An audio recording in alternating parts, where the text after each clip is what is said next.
संस्कृति एवं युवा विभाग और बिहार राज्य खेल प्राधिकरण की ओर से भागलपुर में रविवार को नशा मुक्त बिहार बनाने को लेकर दौड़ का आयोजन किया गया। रविवार को सैंडिस कंपाउंड मैदान में जिलाधिकारी सुब्रत कुमार सेन, एसएसपी बाबूराम समेत कई अधिकारियों ने सामूहिक रूप से गुब्बारा उड़ाकर और हरी झंडी दिखाकर दौड़ का शुभारंभ किया। वहीं किलकारी के बच्चों ने नृत्य, गीत और नाटक की प्रस्तुति के माध्यम से लोगों को जागरूक किया। दौड़ में 1000 से अधिक महिला, बालिका, पुरुष एवं युवा प्रतिभागी शामिल हुए। महिलाओं के लिए 3 किलोमीटर, साथ ही पुरुषों के लिए 5 किलोमीटर दौड़ आयोजित की गई थी। सैंडिस से कचहरी चौक, घंटाघर, आदमपुर, मनाली चौक, तिलका मांझी से पुनः सैंडिस तक रूट निर्धारित थी। इस दौरान जिला पुलिस बल और दंगा नियंत्रण बल की जगह जगह तैनाती की गई थी। जिलाधिकारी सुब्रत कुमार सेन ने कहा कि नशा मुक्त जागरूकता अभियान में उत्सव जैसा माहौल है और इसे सफल बनाने के लिए आम लोगों का योगदान जरूरी है। उन्होंने बताया कि ज्यादातर युवा प्रतिभागियों ने इसमें हिस्सा लिया है। वही एसएसपी बाबूराम ने कहा कि शराबबंदी एवं नशा मुक्त बिहार बनाने के लिए हमें जागरूक होना जरूरी है। इधर नशा मुक्त बिहार जागरूकता दौड़ में काफी संख्या में प्रतिभागियों ने हिस्सा लिया, जिसमें अंडर 16 बालिका वर्ग में शारदा और चांदनी को पहला और दूसरा पुरस्कार मिला। वही अंडर 16 बालक वर्ग में ऋषि और सनी को पहला और दूसरा पुरस्कार मिला। सभी प्रतिभागियों को जिलाधिकारी सुब्रत कुमार सेन और वरीय पुलिस अधीक्षक बाबूराम के अलावे कई वरीय अधिकारियों के द्वारा नगद राशि, मेडल एवं प्रमाण पत्र देकर पुरस्कृत किया गया। दौड़ आयोजित की गई है और काफी अच्छी संख्या में एवं 16 लड़के लड़कियां, अंडर 16 लड़के लड़कियां और एट्रैक्टिव प्राइजेस भी 5000 जो है वो फर्स्ट प्राइज है, सांत्वना प्राइज भी 1000 का है, सेकंड थर्ड प्राइज भी है। तो काफी अच्छा पार्टिसिपेशन है और उत्सव का माहौल है। और जो माननीय मुख्यमंत्री जी ने जो नशा मुक्ति अभियान शुरू किया है, शराबबंदी उसका एक पार्ट है, उसी कड़ी में कई जागरूकता कार्यक्रम किए जा रहे हैं। तो आज भागलपुर जिले में हम लोग ये कार्यक्रम कर रहे हैं। इसमें ज़्यादातर युवा ही पार्टिसिपेंट हैं और ये हम लोगों की अपेक्षा है कि इस संबंध में और जागरूकता फैले और किसी भी प्रकार का नशा का सेवन अगर कोई करता है आज की तिथि में भी, वो उसके लिए, उसके परिवार के लिए, सबके लिए खतरनाक है। तो ये जागरूकता कार्यक्रम इसी के लिए आयोजित है और यहाँ जो बिल्कुल उत्साह का माहौल है। जागरूकता एक ऐसी चीज़ है जिसको इंटरवल के बाद जैसे याद लोगों का ध्यान आकर्षित करना पड़ता है। लोगों के साथ साथ हमारे जो पुलिस बल इस काम में लगे हुए हैं उनको भी सेंसिटाइज करने की जरूरत पड़ती है।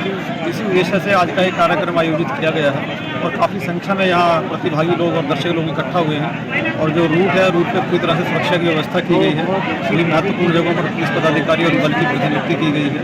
और इस अवसर पर मैं जिला के तमाम वासियों को संदेश देना चाहता हूँ कि अपने आसपास नशा का सेवन ना होने दें, नशे की बिक्री ना होने दें। इसके संबंध में एक सामाजिक माहौल तैयार करें और जो अगर कोई व्यक्ति इस कानून का उल्लंघन करके नशे की बिक्री करता है, नशे का सेवन करता है, तो उसके संबंध में पटना में जो नियंत्रण कक्ष है वहाँ पर सूचना दे सकते हैं। जिला के तमाम वरीय पदाधिकारियों को सूचना दे सकते हैं। इस पर त्वरित कार्रवाई की जाएगी। जनता का सहयोग अपेक्षित है। The Bhagalpur central cooperative bank limited का 34वां वार्षिक आम सभा रविवार को जिला निबंधन सह परामर्श केंद्र बरारी में संपन्न हुआ। वही डीआरसीसी बिल्डिंग में आयोजित आम सभा में बैंक एवं सहकारिता विभाग के कई वरीय अधिकारियों के अलावा पैक्स अध्यक्ष शामिल हुए। कार्यक्रम की अध्यक्षता the Bhagalpur central cooperative bank limited के अध्यक्ष देवेंद्र प्रसाद ने की। अपने संबोधन में उन्होंने कहा कि आम सभा का आयोजन प्रतिवर्ष होना है, लेकिन बैंक की आर्थिक स्थिति के मद्देनजर इसे 2 बार ही किया जा सका। साथ ही बताया कि सृजन घोटाले के बाद कोऑपरेटिव बैंक बंद की परिस्थिति में आ गया था, लेकिन किसी तरह सभी के सहयोग से इसे बंद होने से बचाया गया। अध्यक्ष देवेंद्र प्रसाद ने आम सभा में आगामी चुनाव को लेकर वैसे अध्यक्ष को चुनने की अपील की जो सृजन जैसे घोटालों की पुनरावृत्ति न होने दे। वार्षिक आम सभा में कई पैक्स अध्यक्ष ने किसानों की समस्या, खाद, बीज लाइसेंस, पैक्स की कार्यप्रणाली, लाइसेंस, यंत्र, उन्नत बीज और किसानों को मिलने वाली सुविधाओं पर अधिकारियों का ध्यान आकृष्ट कराया।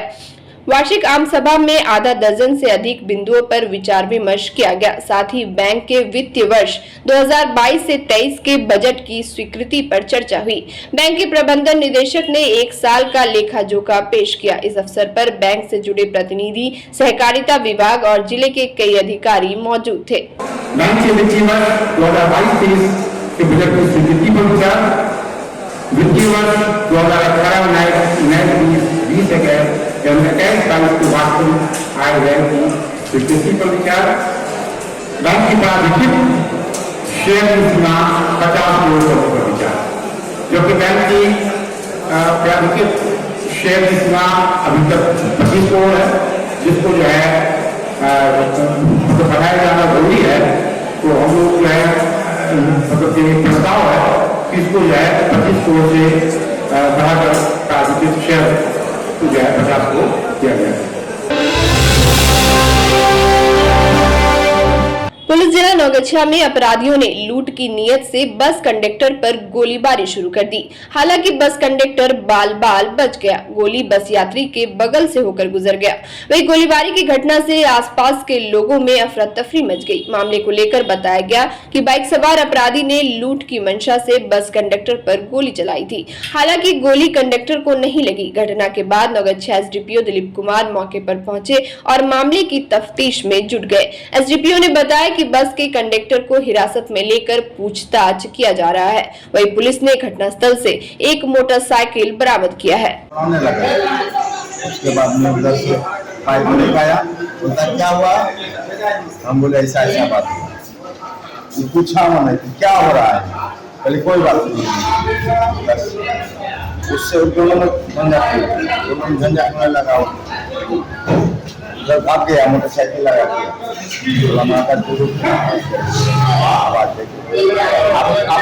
अरे वहाँ पर इस जगह गाड़ी लगा हुआ था, ठीक है। जगह का नाम बजरंगबली पास, ठीक है। तो उधर से बस से उतरा तो वह गोली चला दिया आके, फिर उसके बाद चला गया वो। तब फोन करके बोल हैं पूर्णिया तरफ से। कौन बस था? State bus. अच्छा, क्या आपको समझ में आया घटना? वही चलाया, गोली चल दिया भाग के। किसी को लगा भी है? जी नहीं। अभी तुरंत सूचना प्राप्त हुई थी कि बस स्टैंड में पैसेंजर और बस वाले के बीच में कुछ झड़प हुआ था, तो तू में हुआ था। उसी बात को लेकर के इनका जो आरोप है पैसेंजर का, कि बस के कंडक्टर की तरफ से एक व्यक्ति आकर के और पैसेंजर के ऊपर में गोली चला दिए। सूचना पर हम आए थे घटनास्थल पर। तो एक बाइक है, इनका कहना है कि बाइक उसी व्यक्ति का है, तो बाइक हम लोग ले लिए हैं और कंडक्टर को भी हिरासत में लिए हैं। पूछताछ कर रहे हैं उससे कि क्या मामला है। बस कहाँ से कहाँ जा रही थी सर?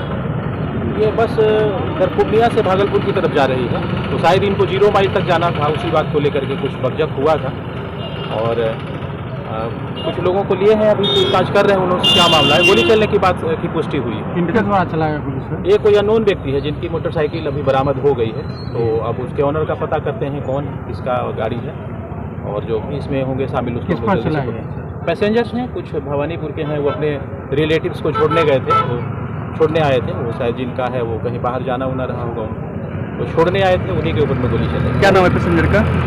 पैसेंजर का अभी तो तुरंत हम लोग थाना भेजे हैं कि उनका रिपोर्ट वहाँ दर्ज किया जाए। बाकी नाम हम जब पता चलता है तो बताते हैं आपको, क्योंकि सबसे जरूरी हमारे लिए था कि जो मोटरसाइकिल छूटी है पहले वो किसका है। और कितने गोली चलाया है सर? एक ही गोली की बात बताए हैं ये लोग, और जिस दिशा में गोली चलाने के बाद में भागे हैं उधर हम लोग अभी खोजबीन किए हैं।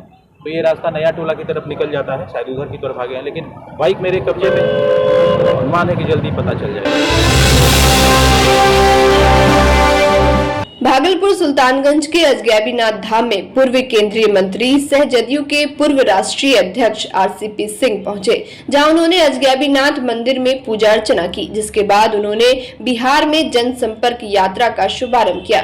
इस दौरान आरसीपी सिंह ने बताया कि सुल्तानगंज विधानसभा क्षेत्र के विभिन्न पंचायतों में जनसंपर्क यात्रा किया जाएगा। साथ ही रसीदपुर में पटेल जयंती मनाते हुए आम सभा का आयोजन किया जाएगा। वहीं विपिन बिहारी ने कहा कि पूर्व केंद्रीय मंत्री आरसीपी सिंह का जनसंपर्क यात्रा गनगनिया, कमरगंज, मस्दी, भीरखुर्द, कटहरा, नया गांव सहित अन्य पंचायतों में किया जाएगा। इस दौरान पूर्व केंद्रीय मंत्री के सैकड़ों समर्थक मौजूद रहे। सुल्तानगंज में आज हम लोग अभी सवेरे आप देखिए बाबा अजगैबीनाथ का दर्शन किए, गंगा माँ को प्रणाम किए और हम लोग आज दिन भर का कार्यक्रम है सुल्तानगंज विधानसभा में। जगह जगह पर हमारा जो भ्रमण का कार्यक्रम है, जनसंपर्क का कार्यक्रम है। उद्देश्य क्या है सर? उद्देश्य कार्यकर्ताओं से मिलना, लोगों से संवाद करना, ये उद्देश्य।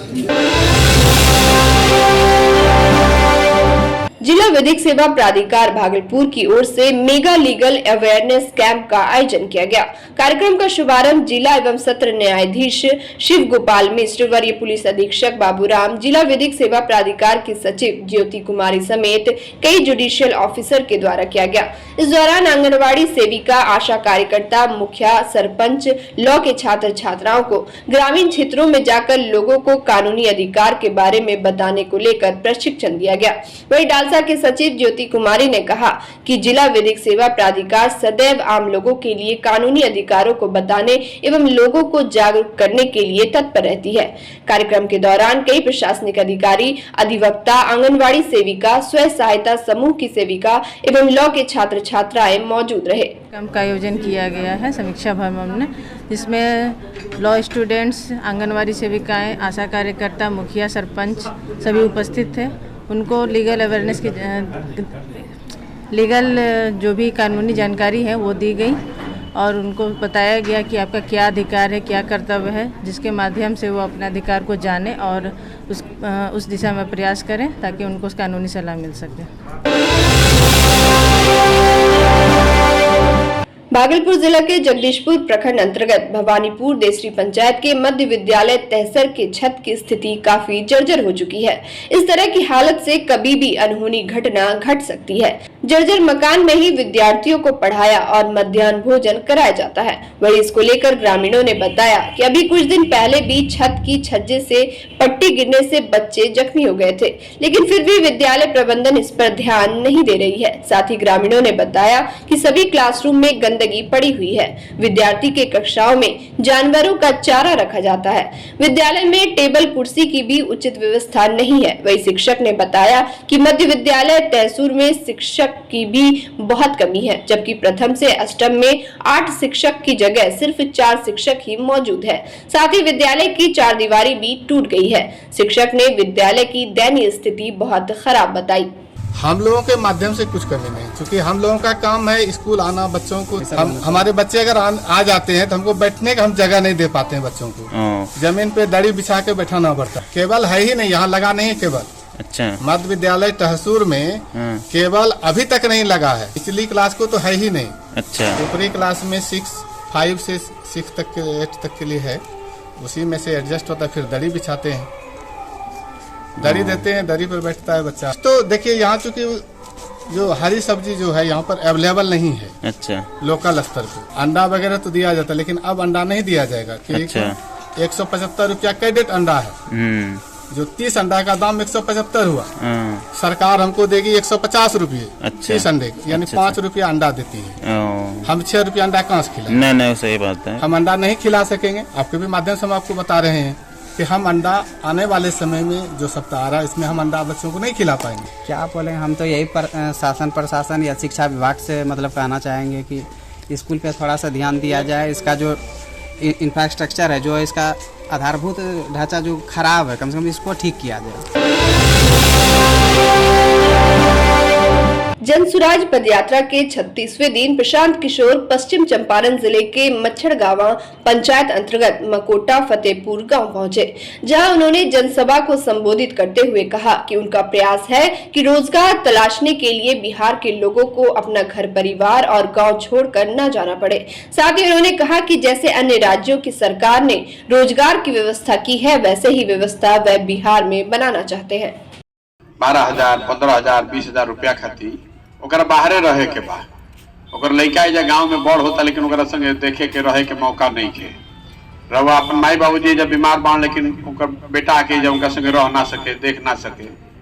रवा एजा रहता नहीं। रवा गांव में कोई गुजरात के, पंजाब के, महाराष्ट्र के आदमी आके नौकरी करता, मजदूरी करता, कोई नहीं करत ना।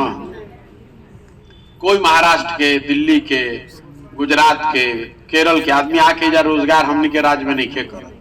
काहे नहीं करत?